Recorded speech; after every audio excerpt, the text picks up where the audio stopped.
morning, everybody. Today is the 18th of July, 2020. This is Rick, also known as Duke City Devil Dog. I am in Oklahoma City, Oklahoma. Actually, Yukon, Oklahoma, which is one of the little suburbs along I-40 just west of town. We are headed to Enid, Oklahoma to pick up a load. We got repowered a day and a half ago, and we did a 34 here. We were out of hours, so that's why we got repowered. Now we're headed to Enid to pick up a load that is running out to California. And looking at the timetable, it's going to be a hard run, but we're going to get it there. Hopefully, it's supposed to be a live load, from what I was told. So if it is a live load, we should be able to get everything. We should be able to get out of here at a decent time. I don't know what I'm saying right now. My brain just went a little strange. I was just looking at something. Anyway, but no, if it's a live load, the DLD is $1,600 a day, so we shouldn't be waiting too long, although it will eat up some of our time, our drive time. So we got an hour and a half to get there, about 86 miles, and pretty dog. And we're going to, once we get there, hopefully they'll be ready for us. If we're real lucky, they'll have a trailer loaded for us already, but I don't think that's the case. But we're going to check it out and see. We will catch you guys on the road. Hello, everybody. Welcome to Kingfisher, Oklahoma. It's 10:44 local time, 90 degrees. Here in Kingfisher. This is the hometown or the birthplace of Sam Walton. That's founder of Walmart stores. So, but this is, like I said, this is Kingfisher. It's a beautiful little drive right here. I love it whenever you see trees and grass everywhere, and flags out. So much patriotism.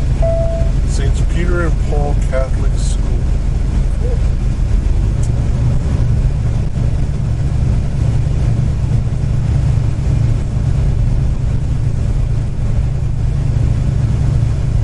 So anyway, we're about 45 miles from our destination in Enid, Oklahoma to pick up this load.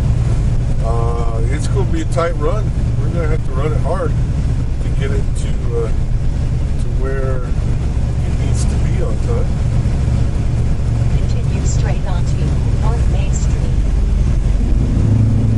Jesse Chisholm, Ambassador of the Plains. I have no idea who that is, but he's on a horse holding a peace pipe, so I don't know. We'll have to find out about that. Get back with you. Anyway, always like also when you get down here, you got this downtown, probably original downtown. All these towns have these as you go through them, and it's just so neat. I mean, my hometown had one, Gallup, and just neat to see. And so a lot of them are getting revitalized and brought back to life, or renewed, even if they've always had commerce and restaurants and stuff down there. So anyway, we'll check in a little bit. Hello, everybody. We are in Enid, Oklahoma. It is 106 degrees here in Enid, and it is 4 p.m. Central Daylight Time. We got loaded. We just scaled out. We are very light today. I mean, very, very light. Should be good going up and down in those mountains. But we got about 7 hours and 50 minutes to run left on our 14. We have 8 hours and almost 9 hours on our drive clock, but we only have 7 hours and 45 minutes left on our drive. Messaging. We do have a stop. 7 hours and 18 minutes of remaining drive time. I'm waiting 3 minutes so I can get a half an hour back, because I stopped here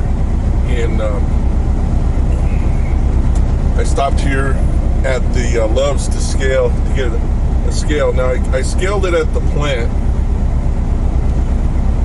but that's not a certified scale that they're going to use in case something happens. So for all the company drivers, they always require us to get a scale ticket, and they pay for it. But a certified scale ticket, which these are, and I'll show you one of these days when I get that first person cam working the way I want it, how to do the scale on there. But scaled it, went in, used the facilities, and grabbed something to eat real quick since I hadn't had anything for lunch, and that'll last me, so I don't have to stop to eat. I just got to stop in Amarillo to get some fuel, and we're gonna run as much of this as we can. We'll wait till I get to I-40 to decide how far we're gonna be able to run today. Just because I haven't been on this road here. It's because I haven't been on this road, I don't know how long it's going to take for me to negotiate it. So because of that, because I can't just say, okay, it's umpteen miles and this is how fast I'm going to be able to go, because it's a U.S. highway. It's US 441, US 41. And so because of that, I don't know how many towns I got to go through. I don't know any of that. So that said, we're going to hit it here in a few minutes, and we're going to run it as hard as we can. We got roughly about 1,300 miles to go in the next 2.5 days. So we got to get a good 900 to 1,000 out of it between today and tomorrow. So I'd like to get about 400 miles out of it. I don't know if we're going to hit that, but I'd like to. We'll see. If that's the case, it's going to put us somewhere near Santa Rosa tonight, and then somewhere near Kingman the following day, and then running into Southern California on the third day, on the 20th. The thing is, it is due on the 20th. I usually like to try to get there the day before, but you know, it is what it is in this case, because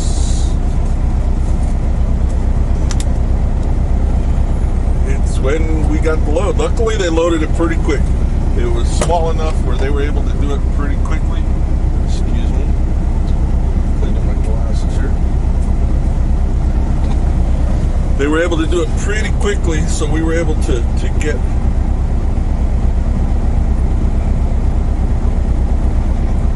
moving.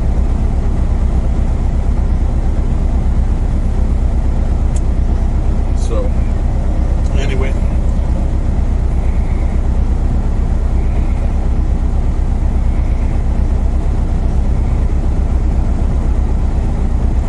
okay, there's our 30-minute break right there, so we're going to get rolling. We will see you down the road. Just real quick, I had said we were on US 41. We're actually on US 42, and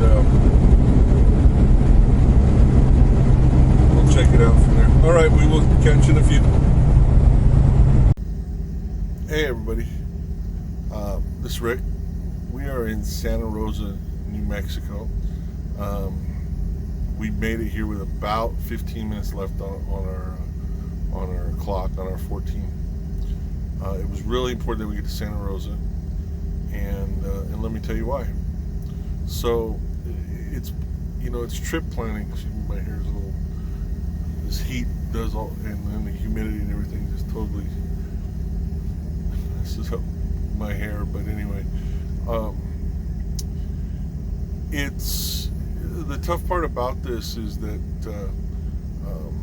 you have to plan for when you're delivering this. So not only do you have to get it there, you also have to plan the delivery into there. So one of the things that I needed to do is to make sure that once I get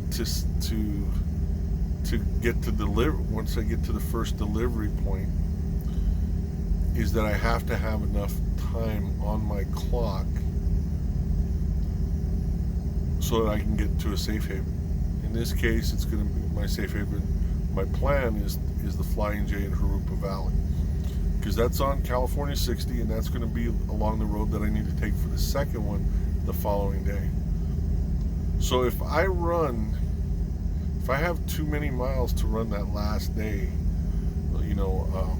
Monday morning, if I have too many miles to run into that that receiver, I could end up in some hurt. I could run out of my 14. I could run out of drive time if I get stuck in some sort of traffic or something. There's a lot of things that could happen, and I could get stuck, and I don't want to get stuck. Okay, so especially if I can plan it. So this is what happened.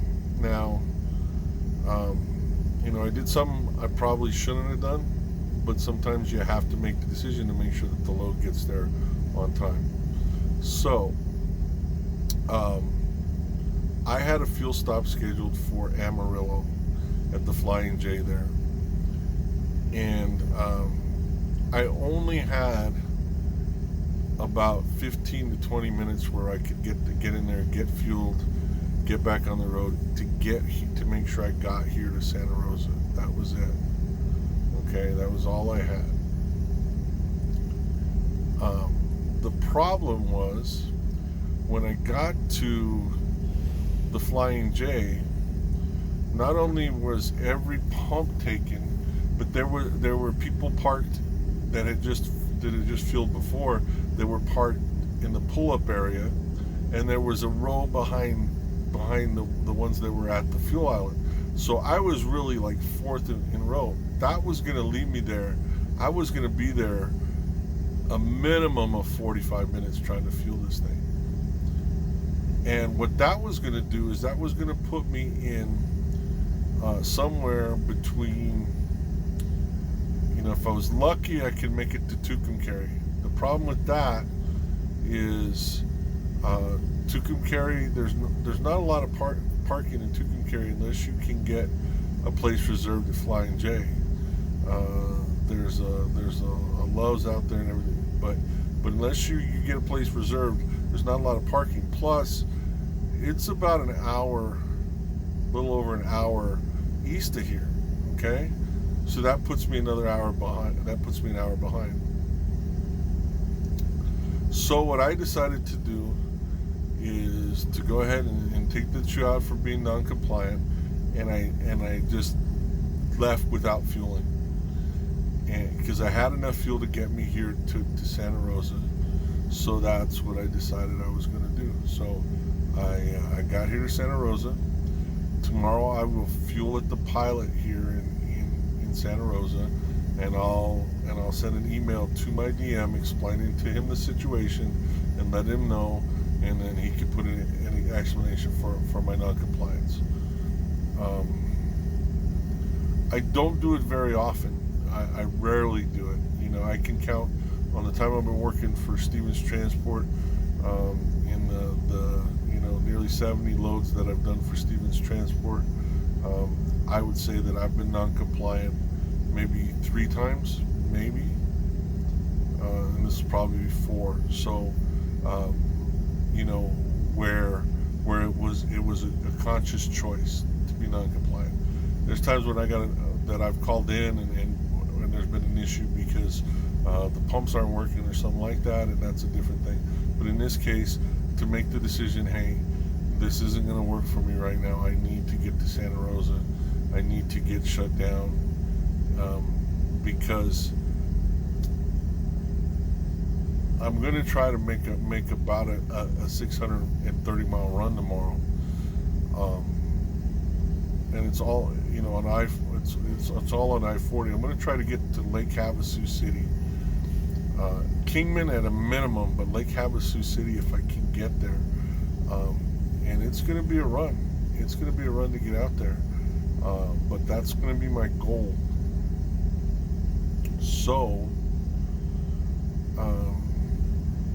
I got to be pretty diligent about it and make sure that I can get there. That's all I can say. So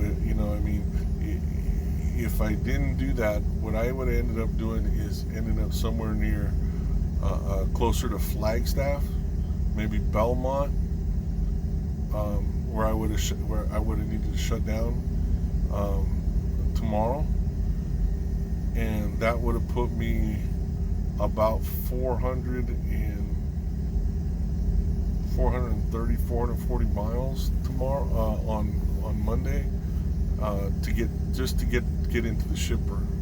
As it is, running this the way that I ran it puts me in a situation, because of where places to stop, where even if I have to hang it up tomorrow in Kingman, that leaves me less than 300 miles in the receiver, and that I can deal with. Okay, less than 300 miles I can deal with. When you start pushing close to 500 miles in the receiver, especially going into Southern California, you end up with not a lot of time for anything. So that was why I made the decision I made, and I feel comfortable with it, and I'm going to go with it. So, but you got to make these decisions, especially if you're working for a company that it's like Stevens, that they assign you your fuel stops, and you've got to understand that what the repercussions are or whatever.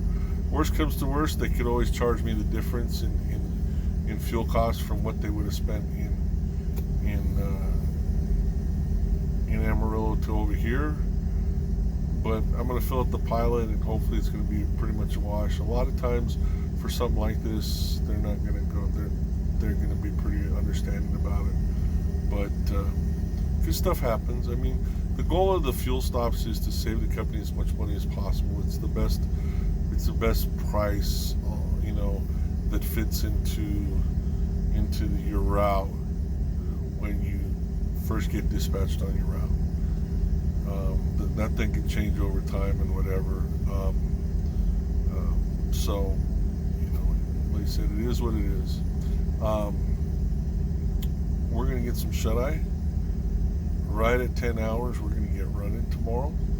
And we're going to, first thing we're going to do is we're going to fuel up over at the Pilot. I'm at the TA over here. The Pilot over here is real small, and the Loves is fairly small. TA has a little bit more room. I decided to pay for parking. Luckily, there were 2 spaces left. Right before I left Amarillo, that's what I did, is I reserved a space over here. So I knew that if I could make it here, I had a place to park here, and it worked. It worked the way that I need to. I mean, in fact, what I'm going to do now is I'm going to go and I'm going to look and try to see if I can reserve a space, not for tomorrow, but for the day after tomorrow in Jurupa Valley. I can already do that. I'm going to do that so that I have a place to shut down and not have to worry about it. So anyway, hope you guys had a great day. I hope you guys have been enjoying the videos. I got caught up finally. I'm going to try to stay caught up. Please, if you haven't subscribed, please subscribe.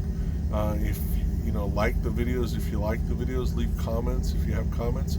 If you share the videos if you think it's something that somebody might be interested in. And I appreciate you guys 100%. I'm trying to work on getting better at this, and we're more than 200 videos in, I think, and keep learning and keep trying to get the feedback from people. So anyway, hope you guys had a great one, and we're going to talk to you tomorrow. This is Rick, also known as Duke City Double Dog. I am in Santa Rosa, New Mexico, and I'm driving for Stevens Transport, and I'm psyched. You guys have a good one. I'll talk to you later.